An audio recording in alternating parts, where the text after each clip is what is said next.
మహాశివరాత్రి పర్వదినాన్ని పురస్కరించుకుని కడప జిల్లాలోని ఆలయాలన్నీ ముస్తవవుతున్నాయి. రాయలసీమలో రెండవ శ్రీశైలంగా పేరుగాంచిన పోతల మల్లేశ్వర స్వామి ఆలయానికి ఇక అటు కర్ణాటకతో పాటు వివిధ రాష్ట్రాల నుంచి భక్తులు తరలి వస్తున్నారు. 3 రోజుల పాటు జరిగే ఈ ఉత్సవానికి దాదాపు 3 లక్షల మందికి పైగా భక్తులు రానున్నారన్న సమాచారంతో అటు దేవాదాయ శాఖ అధికారులతో పాటు పోలీసు అధికారులు ప్రతిష్ట చర్యలు చేపట్టారు. చిన్నపిల్లలకు పాలతో పాటు వృద్ధులకు అవసరమైన సదుపాయాలను సిద్ధం చేశామని జిల్లా కలెక్టర్ చేరుకూరి శ్రీధర్ ఆదేశాలు అమలు చేస్తున్నామని స్థానిక ఎమ్మెల్యే కృష్ణ చైతన్య రెడ్డి పనులపై పరిరక్షణ కొనసాగిస్తున్నారని అంటున్న దేవాదాయ శాఖ ఈవో కృష్ణ నాయక్ తో మా కడప ప్రతినిధి యూసుఫ్ మరింత సమాచారం అందిస్తారు. జిల్లా వ్యాప్తంగా ఉన్నటువంటి శైవక్షేత్రాల్లో శివరాత్రి మహోత్సవాలు నిర్వహించేందుకు ఇటు అధికారులతో పాటు అటు పోలీసులు కూడా సమాయత్తమవుతా ఉన్నారు. ఇప్పటికే ఏర్పాట్లన్నీ కూడా కొనసాగుతూ ఉన్నటువంటి నేపథ్యం రాయలసీమ వ్యాప్తంగా కూడా ఇటు పొలతల కావచ్చు, అటు నిత్య పూజ కనుక కావచ్చు, లక్షల మంది భక్తులు హాజరయ్యేటువంటి నేపథ్యంలో అధికారులు ఏ విధమైనటువంటి చర్యలు చేపడతా ఉన్నారన్నటువంటి అంశానికి సంబంధించి కడప జిల్లా దేవాదాయ శాఖ అధికారి నాయక్ గారు ఉన్నారు. ఆయన అడిగి తెలుసుకునేందుకు ప్రయత్నం చేద్దాం. సార్, ఏంటి ఈ యొక్క ఉత్సవాలు ఏ విధంగా నిర్వహించబోతా ఉన్నారు, ఎంతమంది భక్తులు హాజరయ్యేటువంటి అవకాశాలు ఉన్నాయి? సార్, ఈ సంవత్సరం 2026 ఫిబ్రవరి నెలలో ఈరోజు అనగా 14, 15, 16 ఈ 3 రోజుల్లో 2.5 లక్షల నుంచి 3 లక్షల మంది హాజరవుతారని మా అంచనా. పోయిన సంవత్సరం ఒక 2.5 లక్షల మంది దాకా హాజరైనారు. ఈ సంవత్సరం ఒక 50,000 పెరగచ్చుంది. ఎందుకంటే ఈ మహిళలకు ఉచిత బస్సులు ఉన్నాయి కాబట్టి, రెండోది సెకండ్ సాటర్డే సండే సోమవారం శివుని రోజు కాబట్టి ఈ 3 రోజులు వరుసగా హాలిడేస్ ఉన్నాయి కాబట్టి అధిక సంఖ్యలో వచ్చే అవకాశాలు ఉన్నాయి. కాబట్టి వాళ్ళకు తగ్గట్టు దేవాదాయ శాఖ తరఫున అన్ని ఏర్పాట్లు చేయడం జరిగింది.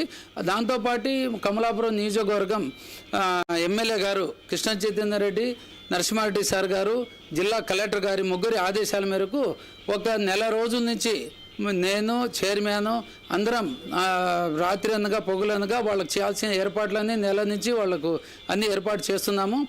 దాంతోపాటు అన్ని డిపార్ట్మెంట్లతో కలెక్టర్ గారు సభాపతి మీటింగ్ నిర్వహించడం జరిగింది. నేను కూడా మండలంలో మండల కోఆర్డినేట్ మీటింగ్ పెట్టాను. మళ్ళీ ఆర్డీఓ గారు స్పెషల్ ఆఫీసరు దేవస్థానం మల్లేశ్వర స్వామి టెంపుల్కి ఆర్డీఓ గారు కూడా స్పెషల్ మీటింగు నిర్వహించి అన్ని డిపార్ట్మెంట్లకు సూచనలు ఇచ్చారు. ఏ డిపార్ట్మెంట్ ఏ పనులు చేయాలి, ఎవరెవరు ఎక్కడ ఉండాలి, వాళ్ళు చేయాల్సిన పనులు ఏంటి అని అన్ని ఆదేశాలు ఇచ్చి ఉన్నారు. ఆదేశాల మేరకు ఆర్టీసీ డిపార్ట్మెంట్ 165 బస్సులు, పోయిన సంవత్సరం 120 బస్సులు, ఈసారి 165 బస్సులు ఏర్పాటు చేసి ఉన్నారు. Current department, electrician, medical, forest, fire department, medical క్యాంపులు 2, ఫీడింగ్ రూము, పార్కింగ్ ప్లేసు అన్ని ఏర్పాటు మేము చేశాము. వాళ్లకు భక్తులకి ఎటువంటి అసౌకర్యం కలగకుండా పార్కింగ్ ప్లేస్ నుంచి అనుబంధ దేవస్థానాలు మొత్తం సరౌండింగ్ మొత్తం లైటింగ్ డెకరేషన్ చేసి ఉన్నాము. ఎక్కడే కానీ చిన్న లోటు కూడా జరగదు ఉద్దేశంతో వాళ్ళకు క్యూ లైన్లో కూడా అన్ని ఏర్పాటు చేశాము. వృద్ధులకి, చిన్నపిల్లలకి వాళ్ళకు సపరేటు క్యూ లైన్ ఏర్పాటు చేశాము. క్యూ లైన్లో కూడా మంచినీటి సౌకర్యము, మజ్జిగ ప్యాకెట్లు, చిన్నపిల్లలకు పాలు కూడా ఏర్పాటు చేశాము. వాళ్లకు ఎటువంటి నీటి వసతి కూడా, మహిళలకు స్నానాలు కోనేట్లో స్నానాలు చేసి బయటికి వస్తాను బట్టలు మార్చుకునే గదులు కూడా సపరేట్ నిర్మించాము. లాస్ట్ ఇయర్ కంటే ఈసారి ఇంకా ఒక గది ఎక్కువ నిర్మించమని ఆర్డీఓ గారు సూచనలు ఇస్తే దాని ప్రకారం కూడా ఎక్కువ చేశాము. 2 మెడికల్ క్యాంపులు, 2 క్రెయిన్లు, 1 ట్యూన్ వెహికల్, 165 బస్సులు, ఎలక్ట్రీషియన్ డిపార్ట్మెంటు, అన్ని శానిటైజేషన్ సిబ్బంది 150 మంది శానిటైజేషన్ సిబ్బంది డిపిఓ మేడం వచ్చి చాలా బాగా ఏర్పాటు చేశారు. ఈసారి మా సిబ్బందితో నేను అక్కడే 3 రోజులు ఉంటాను. శానిటైజేషన్ చేసే బాధ్యత నాది. కలెక్టర్ గారు నాకు ఆదేశాలు ఇచ్చున్నారని వాళ్ళు కూడా లిస్టు ఇవ్వడం జరిగింది వాళ్ళ సిబ్బందితో. వాళ్ళు కూడా పోయిన సంవత్సరం చాలా బాగా చేశారు. ఈ సంవత్సరం కూడా వాళ్ళే వస్తున్నారు. డిపిఓ మేడం వాళ్ళ సిబ్బంది అంతా 150 మందితో వస్తారు. శానిటైజేషన్ ఎక్కడే కానీ ఏది కూడా చిన్న ఇది కూడా లేకుండా శానిటైజేషన్ చేస్తారు. కాబట్టి అన్ని డిపార్ట్మెంట్లు మాకు దేవాదాయ శాఖ సిబ్బందికి మాకు సహకరించారు. పోలీస్ డిపార్ట్మెంట్ వాళ్ళు ట్రాఫిక్ వాళ్ళు చేసే ఏర్పాట్లన్నీ వాళ్ళు బ్యారిగేడ్స్ అన్నీ చేసాం. ఆర్ఎంబీ డిపార్ట్మెంట్ వాళ్ళు బ్యారిగేడ్స్ ఇచ్చారు. మేము ఇవన్నీ దాంతోపాటు మేము మొబైల్ టాయిలెట్స్ కూడా ఈసారి 20 మొబైల్ టాయిలెట్స్ ఏర్పాటు చేశాము. ఎప్పుడు క్లీనింగ్ వాళ్ళకి కాంట్రాక్ట్ ఇచ్చాము. వాళ్ళు ఎప్పుడెప్పుడు చేస్తారు. మాకు టాయిలెట్స్ కూడా 70-80 టాయిలెట్స్ మాకు దేవస్థానాలకి ఉన్నాయి.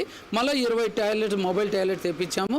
కాబట్టి ఈ సంవత్సరం అన్ని ఏర్పాట్లు ఏ లోటుపాటు లేకుండా అన్ని పూర్తి ఏర్పాట్లు అయితే భక్తుల కోసం అన్ని ఏర్పాట్లు పూర్తి అయినాయి. ప్రతిసారి కూడా పొలతల్లో ట్రాఫిక్ సమస్య అనేది ఏర్పడుతూ ఉంటుంది. అది ఏదైనా రూట్ మ్యాప్ పోలీసు అధికారులు కంటే మీకు అందిందా? అది ఏ విధంగా ఈసారి ఆ యొక్క సమస్యను సాల్వ్ చేయబోతా ఉన్నారు? సార్ ఎందుకంటే ఈ రోడ్డు సింగిల్ రోడ్డు కాబట్టి రావటం పోవటము బండ్లు క్రాసింగ్లో కొంచెం ఇదవుతుంది. పొరపాటుగా ఏదైనా వెహికల్స్ పొరపాటుగా ఏమైనా ఆగిపోయినా ఏమైనా ట్రబుల్ వచ్చినా కొంచెం ఆగిపోతే అప్పుడు ఈ ట్రాఫిక్ సమస్య ఏర్పడుతుంది.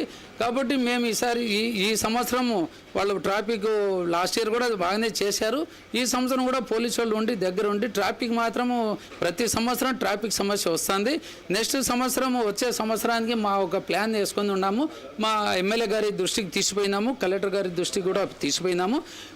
పోయేదారి దేవస్థానం పోయేదారి ఒకటి, దిగేదారి ఒకటి రోడ్డు ఏర్పాటు చేస్తే మాత్రం ఈ ట్రాఫిక్ సమస్య లేకుండా ప్రతి సంవత్సరానికి ఇది శ్రీశైలం తర్వాత రెండో శ్రీశైలం లాగా అభివృద్ధి అవుతుంది. సంవత్సరం భక్తులు అధిక సంఖ్యలో వస్తున్నారు. కాబట్టి ఈ ట్రాఫిక్ సమస్య సింగిల్ రోడ్డు ఫారెస్ట్ ఏరియా కాబట్టి వాళ్ళు ఫారెస్ట్ డిపార్ట్మెంట్ వాళ్ళు అడుపు చేయడానికి ఒప్పుకోవడం లేదు. కాబట్టి దిగే రోడ్డు కూడా ఇంకోటి ఏర్పాటు చేస్తే అది కూడా దేవస్థానానికి ఉత్తర భాగంలో పాత రోడ్డు అనేది ఉందంట. అది కూడా ఏర్పాటు చేసి ఈ ఎమ్మెల్యే గారు చొరవ తీసుకొని కలెక్టర్ గారు చొరవతో ఆ రోడ్డు ఒక్కటి ఏర్పాటు చేస్తే ఈ ట్రాఫిక్ సమస్య లేకుండా ఈ మహాశివరాత్రికి బాగా భక్తులు ఈజీగా పోయి ట్రాఫిక్ సమస్య లేకుండా ఉంటుందని మా ఒక అంచనా. పూర్తి స్థాయిలో కూడా రేపు జరగబోయేటువంటి కళ్యాణానికి సంబంధించి అన్ని ఏర్పాట్లు కూడా సంసిద్ధం చేశాము. రానున్న రోజుల్లో ఏదైతే ట్రాఫిక్ వల్ల ఇబ్బందులు కలుగుతూ ఉన్నాయో వాటికి కూడా పరిష్కారం దిశగా అడుగులు వేస్తూ ఉన్నామని చెప్పేసి టీటీ అధికారి గారు తెలిపినట్టుగా భావించవచ్చు. కెమెరా పర్సన్ శ్రీనివాస్తో యూసుఫ్, 6 టీవీ న్యూస్, కడప జిల్లా నుండి. కడప జిల్లా